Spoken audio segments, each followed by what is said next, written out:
जय श्री कृष्णा, श्री राधे राधे। भगवत चर्चा में आप सभी का हार्दिक स्वागत है। भगवत चर्चा में हमने आपने श्री करमेती बाई जी की कथा का श्रवण किया था। आज हम भगवान के ऐसे भक्त का चरित्र श्रवण करेंगे जिनका नाम सुनकर ही आप कहेंगे कि इन पर भी कृपा हुई। आज हम भगवान के परम कृपा पात्र श्री दादर रहमान जी का चरित्र श्रवण करेंगे। देखिए, दादर रहमान जी, जैसे कि आप नाम से ही देख सकते हैं, नाम से पता चलता है कि दादर रहमान जी मुस्लिम समाज के पुत्र थे। दादर रहमान जी श्री मथुरा जी के ही थे। मथुरा जी में ऐसा नहीं है कि दादर रहमान पहले मुस्लिम भक्त हुए हों, ऐसा नहीं है। दादर रहमान के अलावा अनेकों मुस्लिम भक्त हुए हैं। काले खां, श्री रस खान जी, श्री गुलाब खां और भी अनन्य भक्त हुए हैं। श्री दादर रहमान जी की आयु मात्र 15-16 वर्ष की थी। उन्होंने 15-16 वर्ष में श्री ठाकुर को प्राप्त कर लिया। आज हम उन्हीं श्री राधा रानी जी की कृपा पात्र, श्री ठाकुर जी की कृपा पात्र श्री दादर रहमान जी का चरित्र श्रवण करेंगे। देखिए, भगवान ये नहीं देखते कि क्या जाति है, क्या वर्ण है, कौन से समाज से ताल्लुक रखते हैं, ये मुस्लिम है, ये हिंदू है। ये भगवान का बनाया हुआ नहीं है। भगवान तो देखते हैं कि निर्मल मन है, प्रेम है, छल कपट नहीं है, तो बस ये मेरे काबिल है, इसको मुझे अपना बना लेना चाहिए। आइए भक्तवत्सल भगवान को प्रणाम करते हुए, श्री दादर रहमान जी को प्रणाम करते हुए, उनके चरणों में दंडवत प्रणाम करते हुए कथा में आगे बढ़ते हैं। आज हम श्री दादर रहमान जी का चरित्र श्रवण करेंगे। ये चरित्र जो हम श्रवण कर रहे हैं श्री दादर रहमान जी का, ये चरित्र ज़्यादा पुरानी घटना नहीं है। ये कथा ज़्यादा पुरानी नहीं है। ये कथा सिर्फ 75-76 साल पुरानी घटना है बस। ये नहीं कि भगवान सतयुग में ही प्राप्त हुई या त्रेता में ही हुई या द्वापर में ही हुई, नहीं, ऐसा नहीं है। अभी सन 1946-47 की घटना होगी बस। श्री मथुरा जी में श्री विश्राम घाट पर एक मुस्लिम परिवार रहता था। मुस्लिम परिवार में 3 सदस्य थे। जो मुख्य सदस्य थे, मुखिया थे घर के, उनका नाम मिर्जा साहब था। उनकी पत्नी थी और उनका इकलौता पुत्र था श्री दादर रहमान। हमने मिर्जा साहब के आगे श्री नहीं लगाया, पर हम दादर रहमान जी के आगे श्री लगाए। क्यों? क्योंकि वो श्री ठाकुर की कृपा पात्र हुए। उन्होंने ठाकुर को सहज में प्राप्त कर लिया। और देखिए, श्री दादर रहमान जी की आयु मात्र 15-16 वर्ष की रही। 15-16 वर्ष की आयु में उन्होंने श्री ठाकुर जी को प्राप्त कर लिया। श्री दादर रहमान जी अपने माता पिता के इकलौते पुत्र थे। विश्राम घाट से अपने पढ़ने के लिए मदरसे जाया करते थे, जिसे मकफत भी कहते हैं। उसमें नित्य पढ़ने जाया करते थे। इकलौते थे और बड़े ही सरल स्वभाव के थे, गंभीर थे। हर किसी से बात ज़्यादा ना करना, ज़्यादा ना बोलना, अदब में रहना। मतलब जिस प्रकार आजकल के बच्चों को, आप मुस्लिम समाज के बच्चों को देखिए, बिल्कुल अलग थे, बिल्कुल अलग थे। ज़्यादा किसी से ना बातें करना, ना हंसना खेलना, ज़्यादा नहीं था। अपने शुरुआत से ही वह गंभीर रहते थे। अपने पढ़ने जाया भी करते थे मकफत में, तो वहाँ जाते थे, सीधा जाते थे और सीधा आते थे। इसी प्रकार जीवन चल रहा था। पर श्री ठाकुर जी की कृपा कह लीजिए या दादर रहमान जी के पिछले जन्मों का कुछ पुण्य कह लीजिए कहते हैं कि अब ठाकुर की और संतों की कृपा प्राप्त होती है, तो संतों की कृपा प्राप्त के लिए, ठाकुर की कृपा प्राप्त के लिए हमारे पिछले जन्मों के कोई पुण्य उदय होते हैं, तब हमें संतों के दर्शन मिलते हैं। तो फिर ठाकुर के दर्शन की तो बात ही क्या है। तो या तो कहिए कि भगवान ने कृपा की और कृपा ही मानते हैं, नहीं तो जीव की में इतना सामर्थ्य नहीं कि वो इतने पुण्य कर दे कि भगवान को प्राप्त कर सके, क्योंकि भगवान तो प्रेम से प्राप्त होते हैं, भगवान दान पुण्यों से प्राप्त नहीं होते। दान पुण्य तो हमारी शुद्धि के लिए होते हैं। देखिए, दादा रहमान जी मदरसे पढ़ने जाया करते थे। दादा रहमान जी के एक चाचा के बेटे थे, उनके पिताजी के एक भाई थे, दादा रहमान जी के चाचा, उनके एक बेटे थे, उनका नाम था कासिम। वो भी उनके साथ जाया करते थे। दोनों एक ही मदरसे में पढ़ने जाया करते थे, प्रतिदिन जाया करते थे। लेकिन एक दिन कुछ ऐसी विलक्षण घटना घटी। अब मैं अभी आपको बता चुका कि श्री ठाकुर की कृपा कह लीजिए या कुछ भी कह लीजिए, रास्ते में मंदिर पड़ता था, प्रतिदिन पड़ता था मंदिर तो। लेकिन उस दिन क्या हुआ, उस दिन ऐसा क्या हुआ कि जिस दिन श्री ठाकुर जी दादा रहमान जी पर कृपा बरसाने लग गई। एक दिन श्री दादा रहमान जी जा रहे थे मदरसे के, प्रतिदिन जाया करते थे, उसी रास्ते से जाया करते थे। तो रास्ते में जो मंदिर पड़ता था, मंदिर में आवरण लगा रहता था। पहले मर्यादा थी दर्शन की कि सड़क चलते, राह चलते किसी को भी दर्शन यूं ही ना हो जाए, तो एक आवरण रहता था, कहीं पर्दा रहता था मंदिरों में, तो कहीं लकड़ी का सूचना पत्र लगा दिया जाता था कि उसमें सूचना भी लिख देते थे कि फलानी तिथि को वह उत्सव है, एकादशी उस दिन की है, सारी सूचना भी उसी पर लिख जाया करती थी। और भगवान की दर्शन की मर्यादा पालन के लिए वह बीच में लगा दिया जाता था आवरण, जिससे कि राह चलते व्यक्तियों को कौन किस अवस्था में जा रहा है, कैसा है, दर्शन ना हो। यदि दर्शन करने हैं तो मंदिर के अंदर प्रवेश करना ही पड़ेगा। प्रतिदिन जाया करते थे, आवरण लगा रहता था, और सरल स्वभाव के थे दादा रहमान, तो इधर उधर देखते भी नहीं थे, सीधे जाया करते थे। एक दिन अचानक वो आवरण टूट जाता है। अब किस कारण टूटा, क्या हुआ, आवरण हट जाता है और कुछ दिनों के लिए आवरण लगाया भी नहीं गया। इसे भी श्री ठाकुर जी की, श्री जी की कृपा कहिए। अब उसमें प्रिया प्रीतम सरकार विराजती थी, प्रिया प्रीतम सरकार विराजती थी। दादर रहमान निकल के जा रहे थे, तो अब ये तो दादर रहमान जाने या श्री प्रियालाल जी जाने कि ऐसा क्या हुआ जो बालक प्रतिदिन सीधा जाता था और सीधा आता था, आज वह बालक श्री दादर रहमान उस मंदिर के आगे रुक गए। और जो ही वो रुके, उनकी दृष्टि पड़ी श्री प्रियालाल जी के ऊपर। अब प्रियालाल जी के ऊपर उनकी दृष्टि पड़ी या प्रियालाल जी ने उनका मन अपनी तरफ आकर्षित किया, ये देखिए हम तो नहीं बता सकते, या तो स्वयं प्रियालाल जी बता सकते हैं या श्री दादर रहमान जी ही बता सकते हैं। देखने लगे। उस दिन कहीं कहीं तो वर्णन है कि श्री कृष्ण मुस्कुरा दिए, और वो तो देखिए है ही छलिया, बड़ी जल्दी छल कर देते हैं। जिस भक्त को अपना बनाना होता है, बस उनकी एक मुस्कुराहट ही तो ऐसी है। तेरी मंद मंद मुस्कानिया पे बलिहार प्यारे जो, उनकी एक मुस्कान ही तो ऐसी है।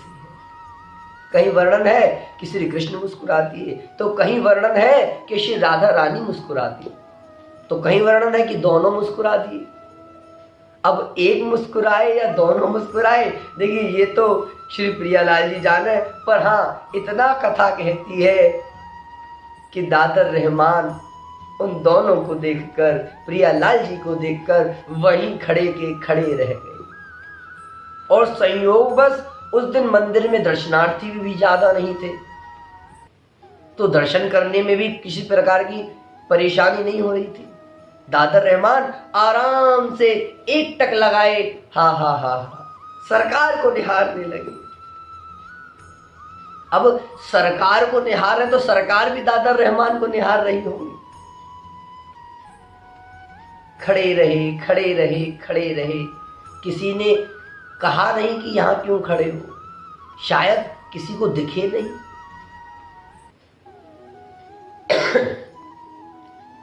15-16 वर्ष के श्री दादर रहमान आज मंदिर की ढेरी पर खड़े हुए हैं और प्रियालाल को निहार रहे हैं। खड़े खड़े खड़े खड़े इतना समय व्यतीत हो गया, प्रियालाल को देखते देखते इतना समय व्यतीत हो गया कि जो मदरसे का समय था वह लगभग रहा होगा सुबह 8 साढ़े 8 बजे का, और मंदिर का राजभोग आरती होने के पश्चात 12 बजने का पट जो बंद करने का समय था वह हो चला था। मंदिर के पट जो बंद हुए तब दादर रहमान को चेत हुआ। उन्होंने कहा, हाँ मैं यहां खड़ा रह गया। उन्होंने इधर उधर देखा और फिर राह चलते व्यक्ति से समय पूछा कि समय क्या हुआ है, तो किसी ने बतलाया कि 12 बजे हैं बच्चे। हाँ 12 बज गए, आज मैं मदरसे नहीं गया, आज मुझे यहीं खड़े खड़े सारा समय व्यतीत हो गया, ये क्या हुआ। घर आ गए। पहले ही बड़े गंभीर थे, अब और गंभीर हो गए। अब तो बस दिलो दिमाग पे प्रिया प्रीतम सरकार। अच्छा, जिस दिन उनको दीदार हुआ उस दिन सरकार ने दुल्हा दुल्हन का स्वरूप धारण किया हुआ था। पुजारी जी ने दुल्हा दुल्हन का श्रृंगार किया था। अब या तो ब्याउला हुआ होगा या यूं ही दुल्हा दुल्हन का श्रृंगार किया होगा, तो दुल्हन के रूप में श्री जी दिखी और दुल्हा के रूप में श्री लाल जी दिखे। अब तो दादर रहमान के बस दिलो दिमाग पे वही प्यारी दुल्हन और वही प्यारे दुल्हा। अब मुस्लिम थे तो ज्यादा जानते भी नहीं थे, पर मथुरा जी में रहते थे तो ये था कि हाँ हाथ में मुरली लिए मुरली लेकर हाथ में, हिंदुओं के एक देवता हैं, इनका नाम कृष्ण है, वह रहते हैं और उनकी प्राण वल्लभा प्यारी श्री राधा जो है जो उनकी दुल्हनिया है, यही जानते थे। तो बस और कुछ नहीं जानते थे। अब तो घर आए, गंभीर पहले थे अब और गंभीर हो गए। घर आए, किसी से कुछ नहीं बोले, अपने कक्ष में जाकर बैठ गए और बस एक टक लगाए, देखते रहे, दीवाल को देखते रहे और कहते रहे, कितनी सुंदर दुल्हनिया है, कितनी सुंदर दूल्हा है, कितनी सुंदर दुल्हनिया है, कितना सुंदर दूल्हा है। बस यूं ही कहते रहे। बंधुओं, ऐसा क्या कर दिया सरकार ने श्री दादर रहमान जी के साथ जो हमारे साथ न किया। मुस्कान तो उनकी तब भी वही थी, मुस्कान तो अब भी उनकी वही है, पर हमारी दृष्टि में कमी है। जो दादर रहमान को एक झलक में प्राप्त हुआ वो शायद हम अभी तक न प्राप्त कर सके। देखिए, मुस्लिम वर्ग के थे, फिर भी ठाकुर की कृपा सहज में प्राप्त हो गई, और हमारा तो जन्म सबसे बड़े सनातन धर्म में हुआ, फिर ऐसे घर में हुआ जब भगवत चर्चाएं होती है, सत्संग होती है, ब्रजमंडल में हुआ। ब्रजमंडल में श्री धाम श्री मथुरा जी में हुआ, फिर भी मथुरा जी में ही श्री दादर रहमान जी का हुआ। दादर रहमान जी पर इतनी कृपा, पर हम पर कृपा, सरकार की कृपा तो लगातार बरस रही है। देखिए, जिस प्रकार वर्षा सबके लिए समान रूप से हो रही है, वर्षा सबके लिए समान रूप से हो रही है, पर जिस प्रकार आपकी पात्रता होगी, आपका पात्र जैसा भी होगा, आपकी पात्रता के अनुसार ही तो जल भरा जाएगा। आपका पात्र यदि छोटा है तो उसमें कम जल आएगा वर्षा ऋतु का, यदि आपका पात्र काफी बड़ा है तो उसमें वर्षा का ज्यादा जल भरा जाएगा। इसी प्रकार सरकार की कृपा तो निरंतर बरस रही है, सबके लिए समान बरस रही है। पर दादर रहमान जी का जो पात्र था वो बड़ा विशाल था। हमारा पात्र अभी छोटा है, हमें अपना पात्र बड़ा करना पड़ेगा, तभी हमें प्रियालाल जी प्राप्त हो सकते हैं। दादर रहमान घर में रहने लगे और श्री कृष्ण श्री कृष्ण श्री कृष्ण बस यही पुकार करने लगे। अब तो ये लगे कि हाँ, कब अगला दिन हो और कब मैं जाऊं। अगला दिन हुआ और फिर मदरसे के लिए तैयार होकर निकले। विचार करके निकल रहे हैं कि अब नहीं देखेंगे, पर जब जा रहे हैं तो टेढ़ी दृष्टि से देखा और फिर मंदिर दिखा, फिर रुक गए।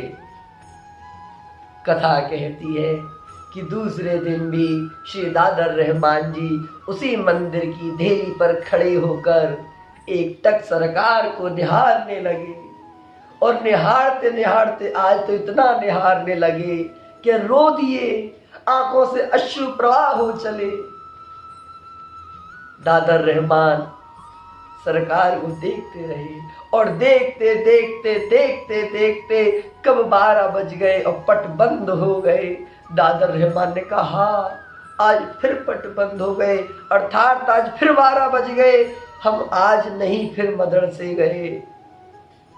अम्मी जान को क्या कहेंगे, अब्बू पूछेंगे तो क्या कहेंगे, मौलवी पूछेंगे कि हम कल भी नहीं आए आज भी नहीं आए तो क्या कहेंगे। पर इतना विचार करने के बाद फिर वही प्रिया प्रीतम सरकार हृदय में उतर आए। हाँ हाँ हाँ, कुछ भी हो, कितनी सुंदर दुल्हन है, कितना सुंदर दूल्हा है। फिर घर की तरफ चल दिए। फिर घर आए, अम्मी ने जो भोग दिया, माँ ने जो दिया भोजन खाने के लिए, थोड़ा बहुत पाया और पाकर फिर अपने कक्ष में प्रवेश कर गए। और फिर वही इसी प्रकार हे कृष्ण श्री कृष्ण श्री कृष्ण श्री कृष्ण, मन ही मन कृष्ण ही कृष्ण करने लगे। श्री लाडली मन ही मन। अब तेज भी नहीं कर सकते थे, माँ सुनती तो क्या कहती, मन ही मन बस आंख बंद कर।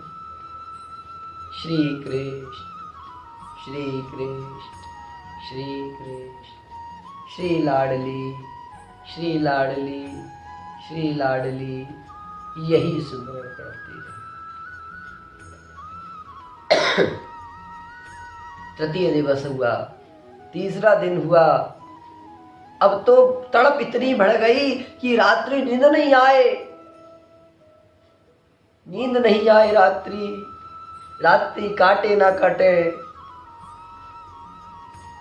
अब तो ये लगे कि कब सुबह हो और कब हम सरकार के पहुंचे और कब उनका दीदार करें।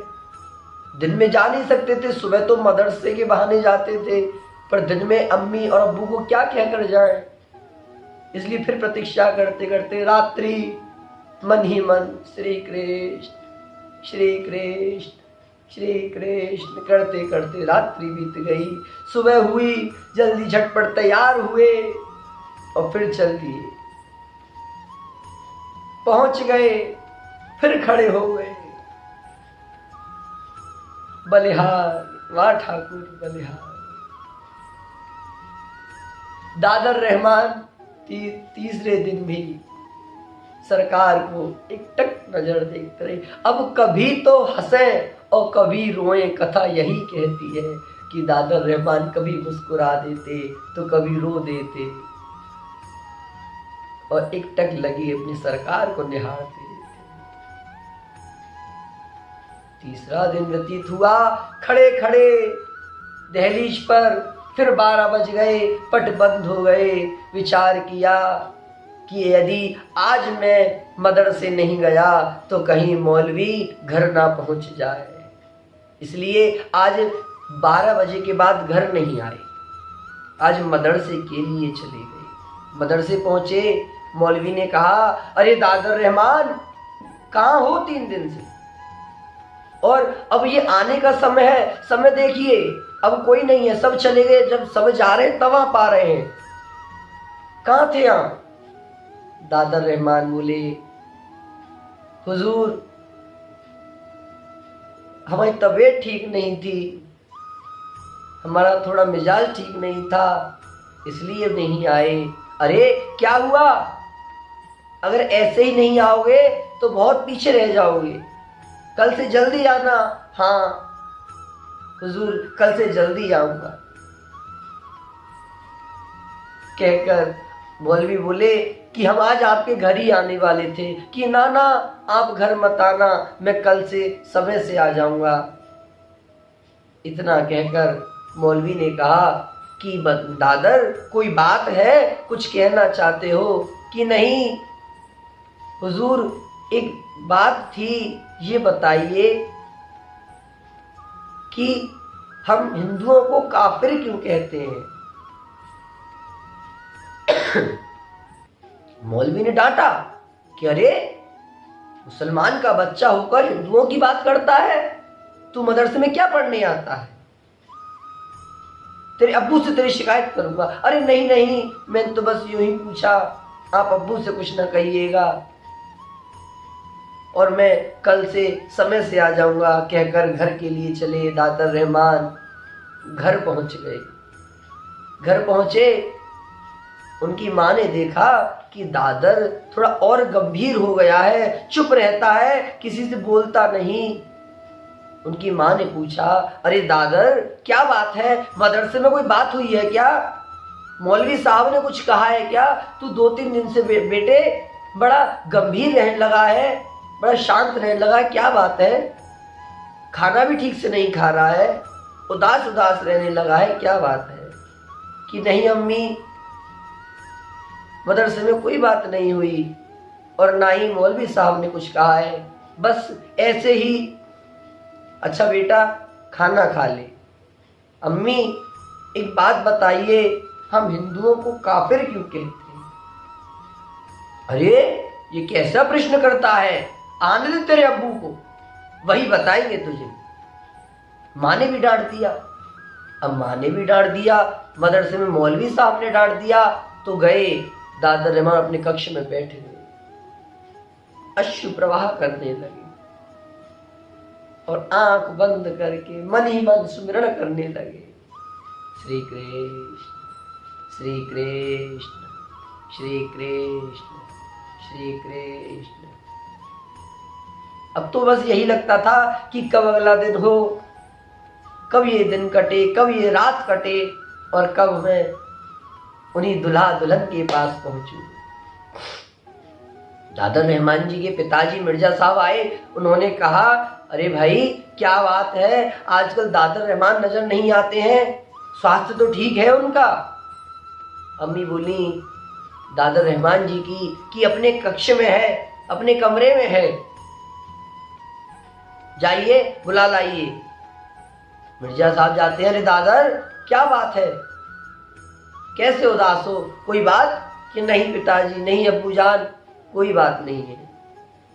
अरे उनकी माँ से कहते हैं, अरे तुमने कुछ कहा क्या? कि नहीं मैंने कुछ नहीं कहा, इसी से पूछिए आज क्या पूछता था।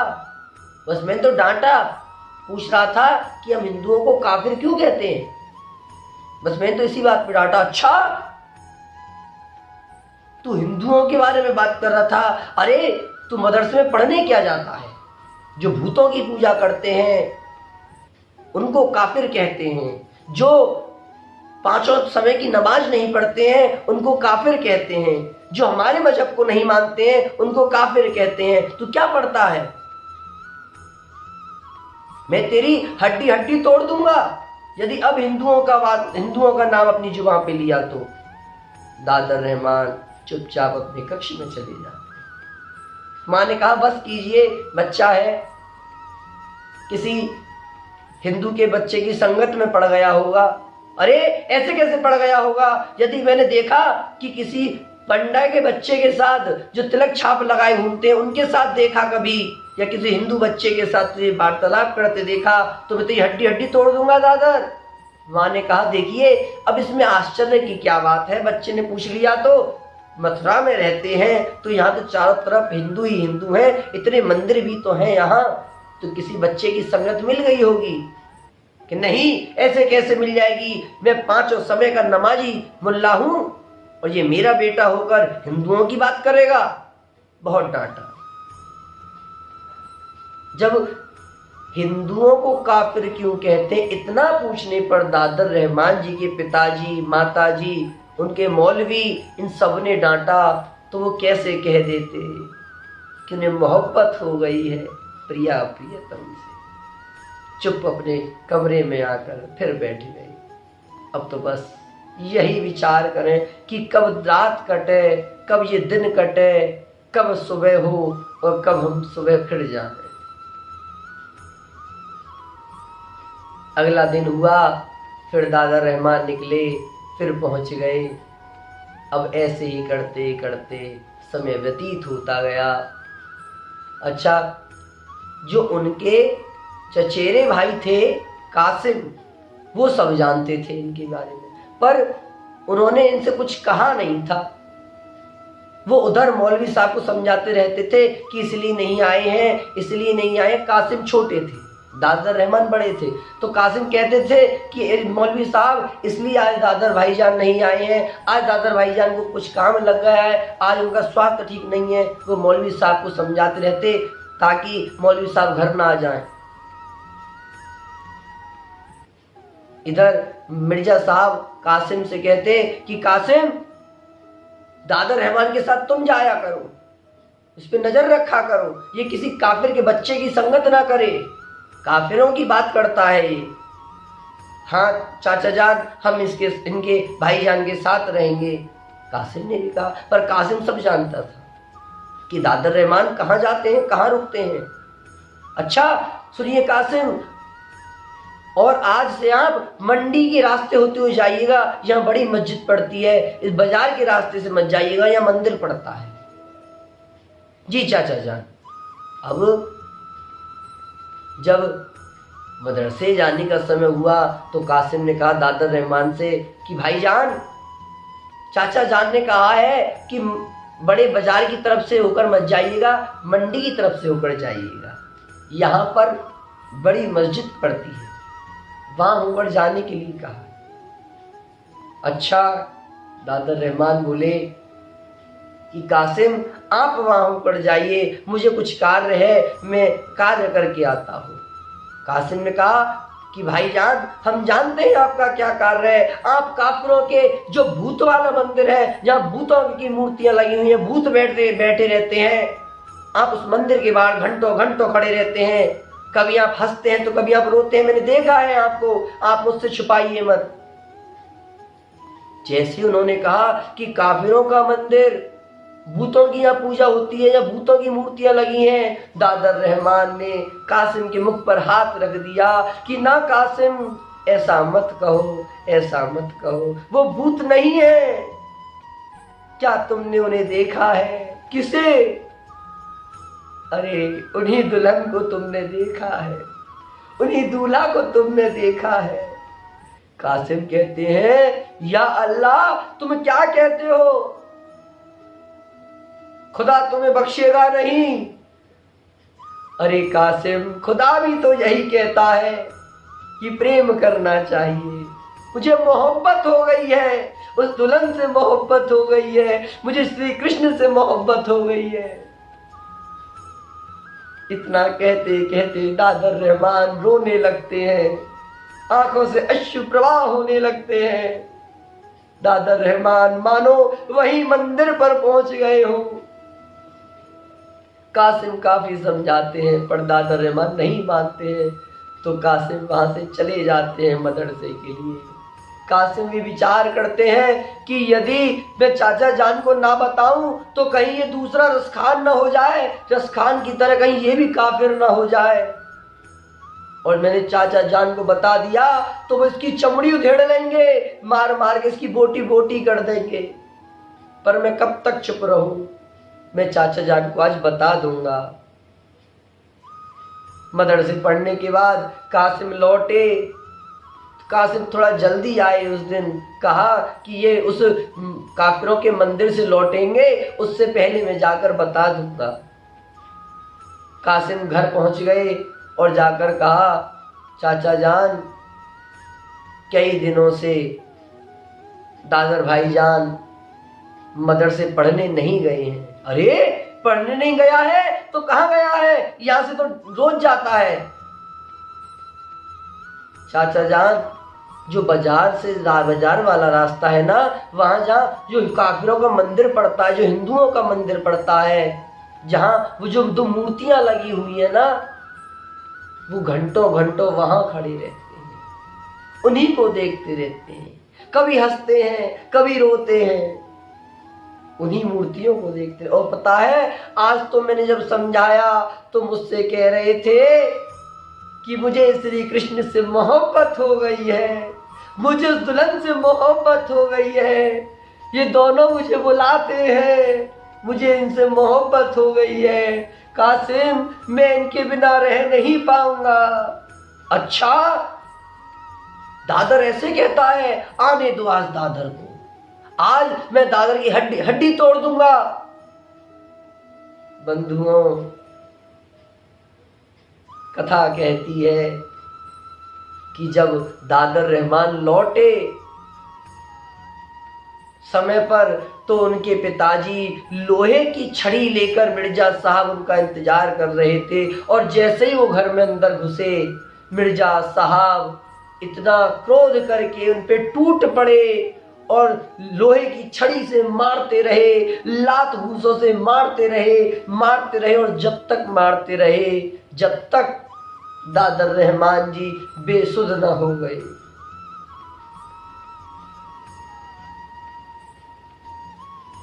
मैया तेरा मोहन सताता बहुत है, सताता कम है रुलाता बहुत है। क्या कसूर था दादर रहमान का? हे कृपानाथ, मुस्कुराए भी तो आप ही थे उन्हें देखकर।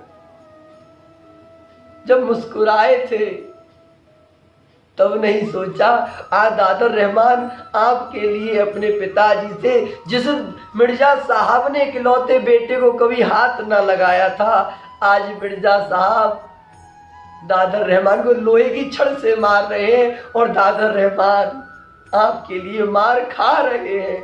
15-16 वर्ष का बच्चा लात घूसों से पिटता रहा, लोहे की छड़ से पिटता रहा, और जब तक पिटता रहा जब तक बेसुध ना हो गया। माँ बीच में आई, माँ ने रोका कि बस कीजिए, कसाई ना बनिए, ये मारने के लिए नहीं है, ये बच्चा है, इसे समझाइए। देखिए यहाँ मथुरा में सब हिंदू ही तो रहते हैं, मंदिर ही मंदिर है, किसी हिंदू के बच्चे की संगत में आ गया है, मारिए नहीं, इसे समझाइए। नहीं, आज से इसका खाना पीना बंद, आज से मदरसे नहीं जाएगा। बहुत हुआ, आज से ये मदरसे भी नहीं जाएगा, बंद कर दिया कमरे में। प्रीत की लत मुझे ऐसी लागी, हो गई मैं दीवानी। दादर रहमान कमरे में बंद कर दिए। दादर रहमान ने कुछ नहीं कहा अब्बू जान को, बस एक ही पुकार करते रहे, रोते रहे, अश्रु प्रवाह करते रहे, श्री कृष्ण श्री कृष्ण श्री कृष्ण श्री कृष्ण, यही पुकार करते रहे। और इधर अम्मी जान ने कहा भोजन तो दे दूं, खाना तो दे दूं बच्चे को। मिर्जा साहब ने कहा खबरदार, जो यदि खाना दिया आज से इसका खाना पीना बंद, जब तक ये माफी नहीं मांगेगा और 5 समय की नमाज नहीं पढ़ लेगा, मदरसे में नहीं चला जाएगा, तब तक इसे खाना पीना नहीं दिया जाएगा, तब तक ये तौबा नहीं करेगा, तब तक इसे खाना नहीं दिया जाएगा। माँ ने कहा देखिए, कहते हैं कि हिंदुओं के बहुत सारे देवता हैं, सुने हैं, और उनमें सबसे बड़ा जादूगर है, कोई काले रंग का इनका देवता है, वह बड़ा जादूगर है। कहते हैं वही काला जादू कर देता है। मुझे तो लगता है हमारे दादर रहमान पर उसी काले जादूगर ने जादू कर दिया है। उनकी दादर रहमान की अम्मी ने सत्य कहा था कि काला जादूगर है जो सब पे जादू कर देता है, उसी ने जादू कर दिया है। अरे किसी हिंदू ने जादू नहीं किया, किसी हिंदू के बच्चे ने जादू नहीं किया। यहाँ से हिंदुत्व पैदा हुआ, यहाँ से सनातन उत्पन्न हुआ। उस काले जादूगर श्री कृष्ण ने ही अपना जादू कर दिया। देखिए, आप मौलवी को बुलाइए और झाड़ फूक करवाइए, हमारा दादर ठीक हो जाएगा। मिर्जा साहब ने बड़े मौलवियों को बुलवाया, झाड़ फूक करवाई, पर जिस पर एक बार कृष्ण रंग चढ़ जाए फिर वो उतरता नहीं है। ऐसी रंग दे जो रंग ना ही छूटे, धोबिया धोए जाए सारी उमरिया। ये तो कृष्ण रंग तो ऐसा है बंधुओं, प्रेमियों, एक बार छड़ जाए तो फिर उतरता नहीं है। दादर रहमान पर ये रंग ऐसे ही छड़ा, कुछ असर नहीं हुआ झाड़ फूक का, और होता भी कैसे। सबसे बड़ा जादूगर, जो सबसे बड़ा जादूगर है, श्री कृष्ण का जादू श्री दादर रहमान जी पर जो चल गया। पिता ने देखा मिर्जा साहब ने कि इसमें कुछ परिवर्तन नहीं है, फिर कमरे में बंद कर दिया और कहा कि क्या हो गया है, इसे पता ही नहीं। समय व्यतीत होने लगा, 7-8 दिन बीत गए बंधुओं। दादर रहमान को कमरे में बंद हुए। दादर रहमान ने ना अम्मी से भोजन मांगा, ना मिर्जा साहब ने देने दिया। दादर रहमान ने भी भोजन नहीं मांगा। लगाइए कैसा प्रेम दादर रहमान को प्रिया प्रीतम से हो गया कि उनकी भूख मिट गई, उनकी प्यास मिट गई। अब तो बस एक यही चाह रह गई कि कब देखूं, कब देखूं, कब देखूं। हाँ, कितना प्यारा दूल्हा है, हाँ कितनी प्यारी दुल्हनिया है। हे कृष्ण, हे लाडली, हे कृष्ण, हे लाडली, यही करते रहे दादर रहमान। कथा कहती है कि एक दिन सुबह उठे उनके पिता मिर्जा साहब, तो बच्चे को देखने के लिए, दादर रहमान को देखने के लिए जो ही उन्होंने कमरा खोला, तो बंधुओं आप आश्चर्य कर जाएंगे कि दादर रहमान कमरे में थे ही नहीं। बंद कमरे से गुप्त कहाँ चले गए? कौन सा रास्ता था, कौन सा मार्ग था वो जो बंद तालों में से गायब हो गए? दादर रहमान बंद तालों में से गायब हो गए। जिस प्रकार गोपियों को रास में जाने से जिन गोपियों को रोका गया था, बंद तालों में से वे गोपियां रास में पहुंच गई थी, उसी प्रकार आज दादर रहमान बंद कमरों में से, बंद तालों में से किस प्रकार बाहर निकल के श्री वृंदावन के श्री यमुना जी के पुलिन पर पहुंच गए, कोई नहीं जानता। प्यारेओ, ये तो या तो हमारो श्री वृंदावन बिहारी लाल जान सके, या श्री दादर रहमान जान सके, या लीला और को न जान सके कि कौन से मार्ग से दादर रहमान श्री धाम वृंदावन पहुंच गए। प्यारे भैयाओं, प्यारे बंधुओं, दादर रहमान कमरा से गायब है गए, अदृश्य है गए, और एक खत छोड़ गए। मिर्जा साहब ने वो कागज उठा के, खत उठा कर देखो तो वहां में लिख रहा, अम्मी जान अब मुझे भूल जाना, मेरी राह ना देखना कि मैं आऊंगा, मैं नहीं आऊंगा। अब्बू जान, मुझे लाडली जी बुला रही है, मैं जा रहा हूँ, मुझे लाडली जी बुला रही है, मैं जा रहा हूँ। अब्बू जान, मुझे ढूंढने का प्रयास मत करना, मैं अब तुम्हारा नहीं हूँ, मुझे श्री कृष्ण बुला रहे हैं, मुझे लाडली जी बुला रही है, मैं जा रहा हूँ। बंधुओं, किस प्रकार चले गए दादर रहमान, बंद तालों में से कहां होकर निकल गए दादर रहमान। खत छोड़ गए, मुझे लाडली जी बुला रही है। दादर रहमान के पिताजी पर एक दादर रहमान का चित्रपट था, एक फोटो था। मिर्जा साहब पागल हो गए कि हाय, समझाया होता, बुझाया होता, प्यार से समझा देते तो शायद आज दादर हमारे पास होता। हम दादर को कहाँ ढूंढे?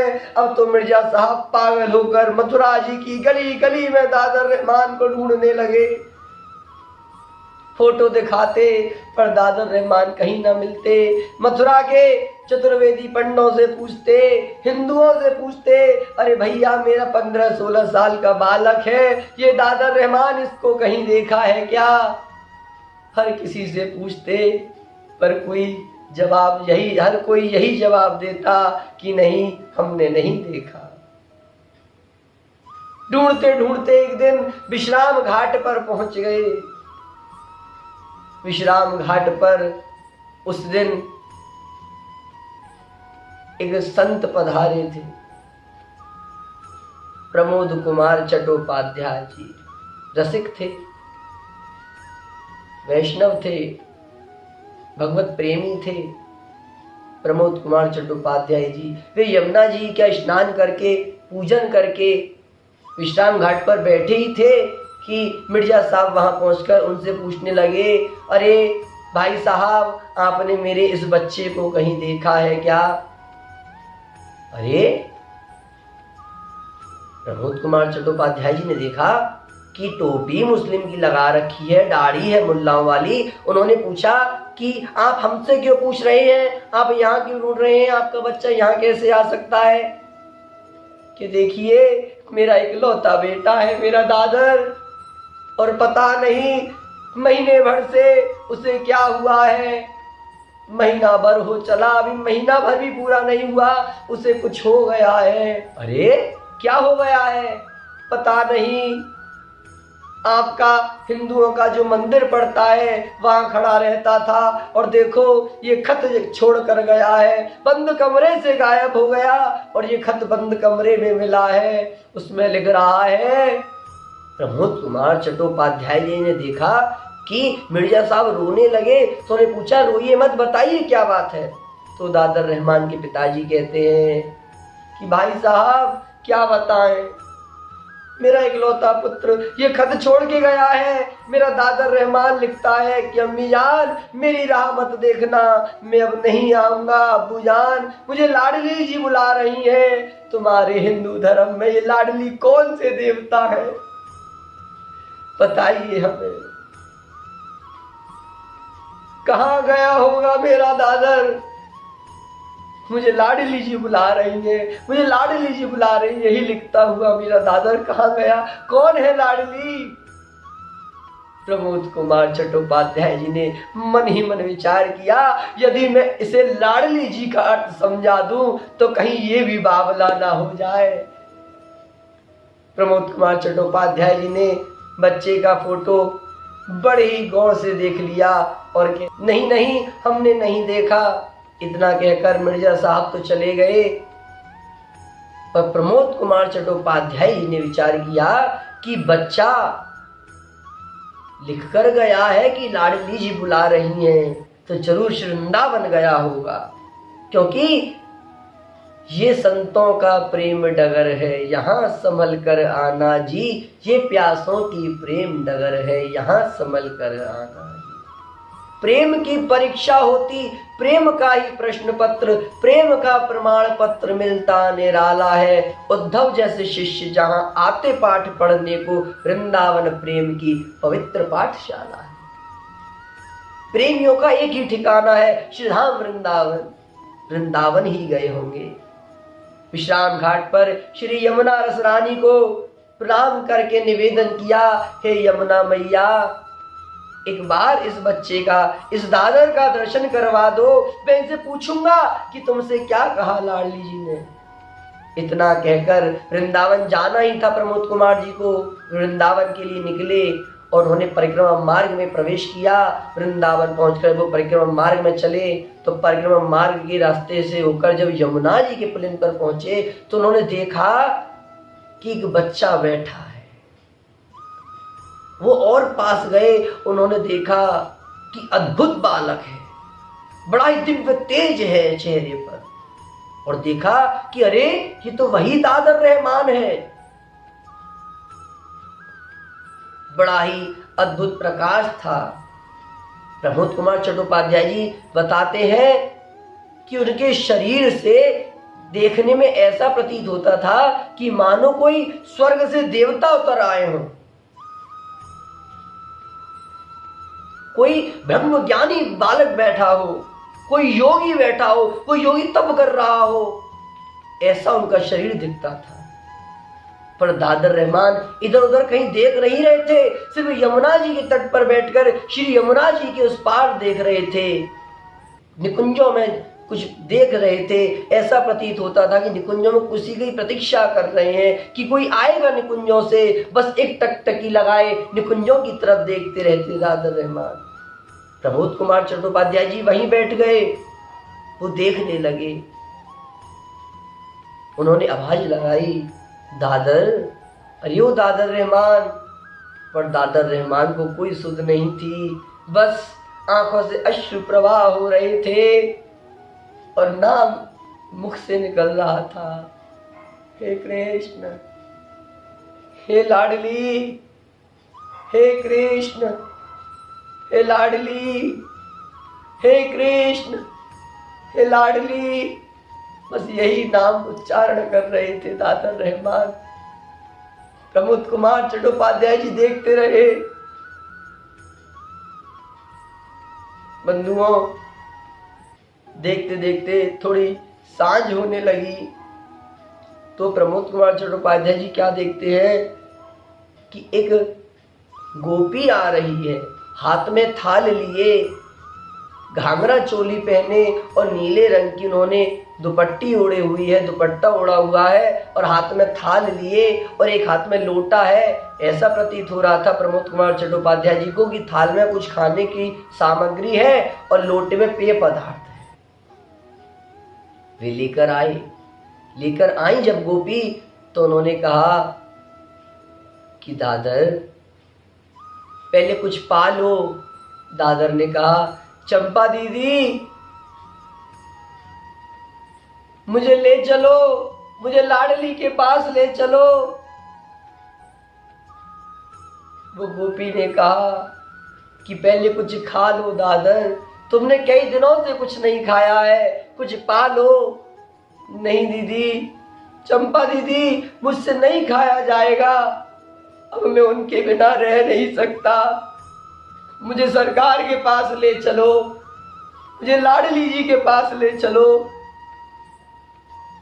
गोपी ने कहा कि दादर पहले कुछ खा लीजिए, मुझे लाडली जी नहीं भेजा है, उन्होंने कहा है कि दादर भूखे हैं, कई दिनों से उन्होंने कुछ नहीं खाया है, आप खा लीजिए। कथा वर्णन करती है कि फिर उन गोपी ने अपने हाथों से कुछ कौर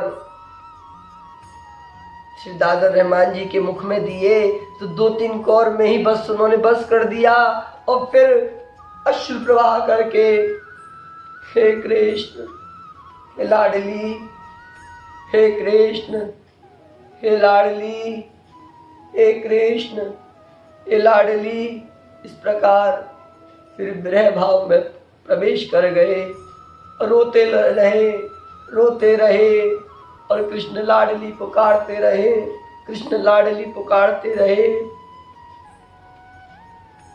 उन गोपी ने देखा कि अवस्था ज्यादा ही बिगड़ने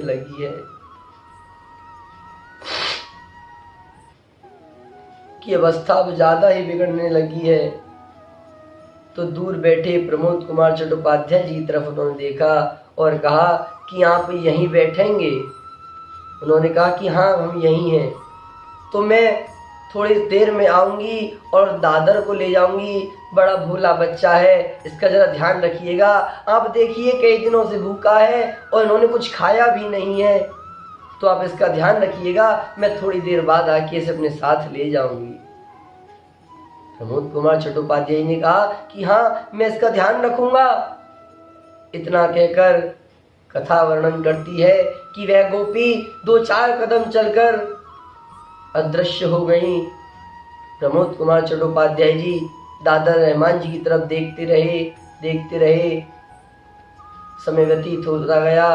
दादर रहमान अश्रु प्रवाह करते हुए बस यही पुकार करते रहे, हे कृष्ण, हे लाडली श्री कृष्ण, श्री लाडली श्री कृष्ण, श्री लाडली। प्रमोद कुमार चट्टोपाध्याय जी दादर रहमान जी के पास में आए। उन्होंने कहा, हरि श्री हरि, श्री हरि, श्री हरि। पर श्री दादर रहमान जी ने उनकी तरफ देखा भी नहीं। उन्होंने कहा, श्री कृष्ण, श्री कृष्ण, श्री कृष्ण। पर दादर रहमान ने श्री कृष्ण के नाम पर भी उनकी तरफ नहीं देखा।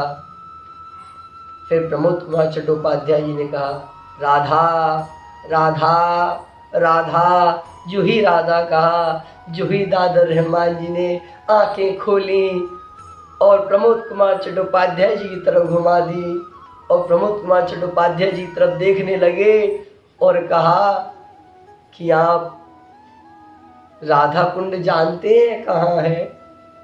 प्रमोद कुमार चट्टोपाध्याय जी ने कहा, हाँ हम जानते हैं, श्री राधा कुंड श्री गोवर्धन जी में है, आप मुझे वहां ले चलेंगे? प्रमोद कुमार जी ने कहा कि हाँ अवश्य ले चलेंगे हम आपको। बस इतना कहने के बाद दादर रहमान फिर विरह भाव में प्रवेश कर गए और फिर कहने लगे, अरे आप वहां कैसे मुझे ले जा सकते हैं? वहां तो आप भी नहीं जा सकते, वहां श्री लाडली जी की कृपा के बिना कोई नहीं जा सकता। प्रमोद कुमार चट्टोपाध्याय जी ने कहा कि आपने देखा है राधा कुंड कैसा है?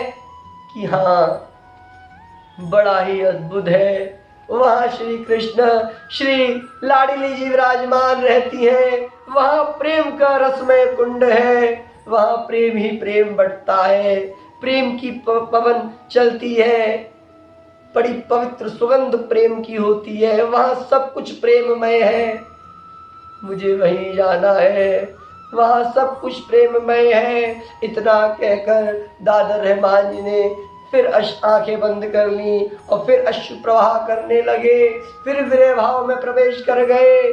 फिर हे कृष्ण श्री लाडली श्री कृष्ण श्री लाडली रिजु ही करते रहे। बंधुओं, कथा वर्णन करती है कि फिर प्रमोद कुमार चट्टोपाध्याय जी काफी बार प्रयास करते रहे पर दादर रहमान जी ने अपनी आंखें नहीं खोली। कितना अद्भुत प्रेम रहा होगा कि उनके विषय में बात करते करते मेरे भाव उत्पन्न हो रहा है, रोना आ रहा है, अश्रु बंद नहीं हो रहे हैं नेत्रों से, नेत्र बार बार सजल हो रहे हैं, बार बार सजल हो रहे हैं, बार बार आंखें बंद कर लेते हैं और रोकर एक ही पुकारी करते हैं, हे कृष्ण श्री लाडली श्री लाडली श्री लाडली, बस यही पुकारी करते हैं। कथा कहती है कि अर्धरात्रि के समय प्रमोद कुमार चट्टोपाध्याय जी देखते हैं कि जो गोपी सायंकाल के समय आई थी वही गोपी अर्धरात्रि के समय आई, पर इस समय वह गोपी का रूप अलग ही तेज था, गोपी के मुखारविंद पे अलग ही तेज था। इस समय उन्होंने अलग ही लहंगा पहना हुआ था, नीली ओढ़नी थी, उन्होंने आकर बड़ा ही दिव्य तेज था।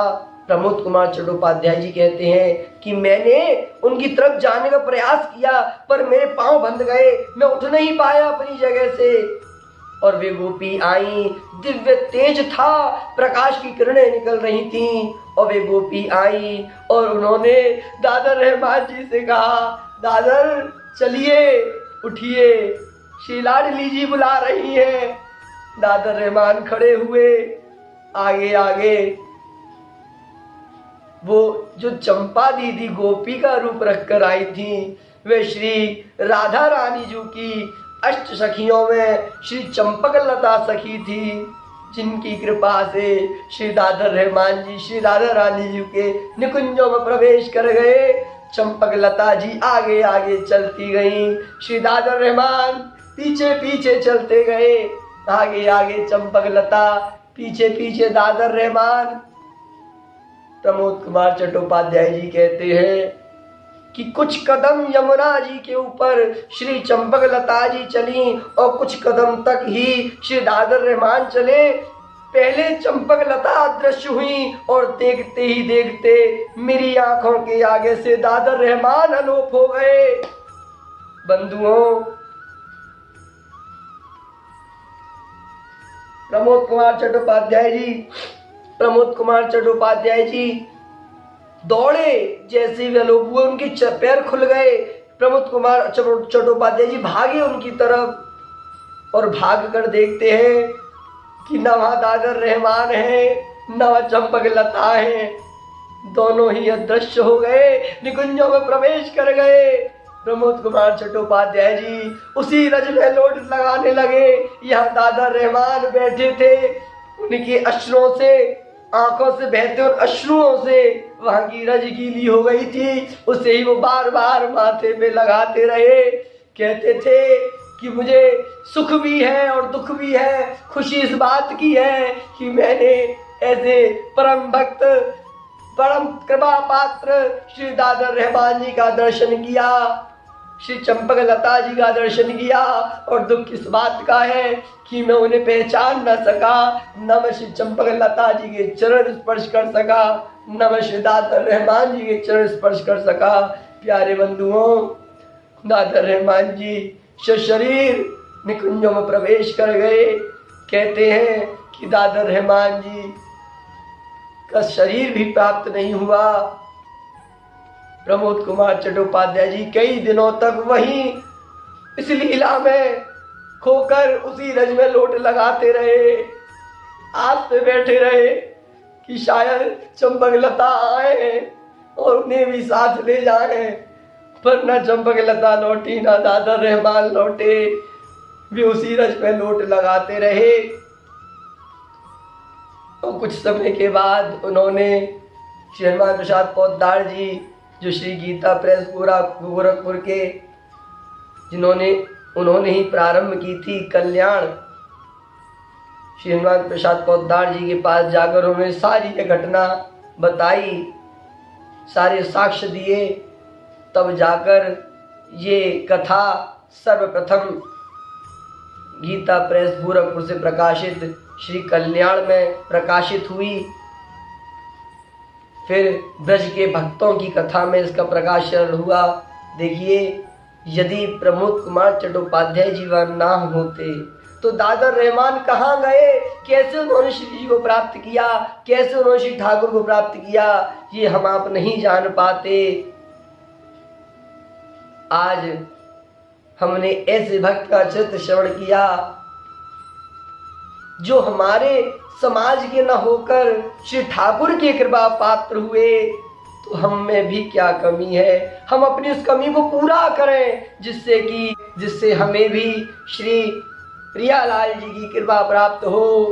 बंधुओं, श्री दादर रहमान जी का चरित्र सभी प्रकार के विकारों का, सभी प्रकार के द्वंद्वों का, सभी प्रकार के रोगों का, सभी प्रकार के लोभों का, सभी प्रकार के कपटों का, सभी प्रकार के छलों का नाश करने वाला ये चरित्र है। इस चरित्र को श्रवण करना चाहिए, एकाग्र भाव से इस चरित्र को श्रवण करें।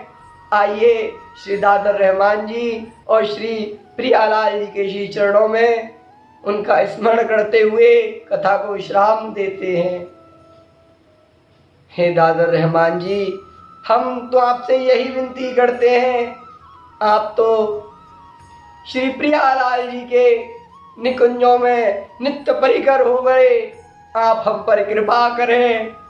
श्री दादर रहमान जी, आपकी कृपा हो जो हमें भी श्री प्रियालाल जी का प्रेम मिले, हम भी उनको कृपा प्राप्त कर सकें। आप हमें ऐसी भक्ति दीजिए, आप हमें ऐसा प्रेम दीजिए कि हम भी प्रियालाल जी के बिना रह ना पाए। जिस प्रकार आप श्री प्रियालाल जी के बिना ना रह पाए, हम भी प्रियालाल जी के बिना ना रह पाए। श्री दादर रहमान जी आपके चरणों में यही विनती करते हैं कि आप हम पर कृपा करें। प्रियालाल जी के साथ साथ आपकी कृपा भी जरूरी है, क्योंकि आपकी कृपा नहीं होगी तो प्रियालाल जी कैसे हम पर कृपा करेंगे। आप नित्य परिकर हैं, आप तो शरीर श्री प्रियालाल जी के निकुंजों में प्रवेश कर गए। कृपा करें सरकार, आप भी कृपा करें, हमें श्री प्रियालाल जी का प्रेम प्रदान करें, हमें उनकी भक्ति प्रदान करें, हम निष्कपट भक्ति करें, हम निस्वार्थ भक्ति करें, हम उनसे इतना प्रेम करें कि उनके प्रेम में हम खाना पीना सोना सब भूल जाएं और बस आपकी तरह श्री कृष्ण श्री राधा, श्री कृष्ण श्री राधा यही पुकारते रहें। हे दादर रहमान जी, हमें भी आप ऐसी कृपा प्रदान करें। आइए प्यारों, श्री ठाकुर जी का स्मरण करते हुए कृष्ण गोविंद गोविंद गोपाल नंद लाल, राधे गोविंद गोविंद गोपाल नंद लाल, कृष्ण गोविंद गोविंद गोपाल नंद लाल, राधे गोविंद गोविंद गोपाल नंद लाल, कृष्ण गोविंद गोविंद गोपाल नंद लाल, राधे गोविंद गोविंद गोपाल नंद लाल।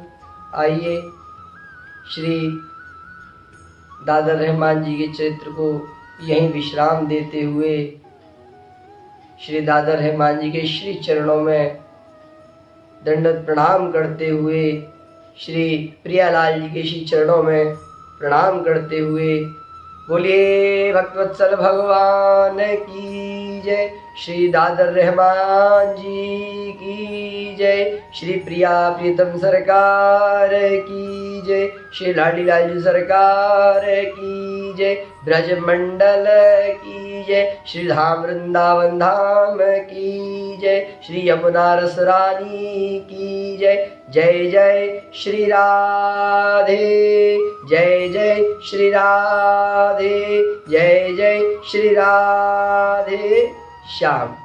जय श्री कृष्णा, श्री राधे राधे।